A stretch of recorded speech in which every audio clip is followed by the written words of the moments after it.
डडिया रे मुझे royal Enfield लेनी है रे, मुझे 70 लाख चुगल पे कर दे रे। निकल रहे साले हकले सकल, तेरी साइकिल के टायर जैसी है रे, जाके मजदूरी कर रहे। यार मेरी क्या गलती है रे, मैंने तो डडिया से 70 लाख ही मांगा था रे। मेम साहब मुझे काम दे दो रे, मुझे रॉयल एनफील्ड लेनी है रे। जा रे डल्ले, जाके फर्श की सफाई कर दे रे। सेठानी रे, मुझे आज की कमाई दे दो रे। ये ले रे डल्ले, तेरी नस्ल खत्म हो जाएगी गिनते गिनते। साला आज तो सेठानी जी की साफ करके मेरे खुशबूदार बदन से बदबू आने लगा रे। चलो अब ये पैसों से रॉयल एनफील्ड खरीद लेता हूँ रे।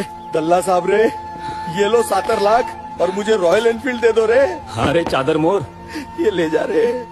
ये देखो आ गया भरोसी का, पता नहीं किसकी बाइक चुरा लाया रे। नहीं डडिया रे, मैंने सेठानी जी की सफाई करके 70 लाख कमा के ये लाया रे। बेटा मुझे माफ कर दे रे, मेरी वजह से तू पूरा दिन सेठानी की साफ करता रहा रे। आई एम सॉरी हल्कू रे। कोई बात नहीं डैडी रे,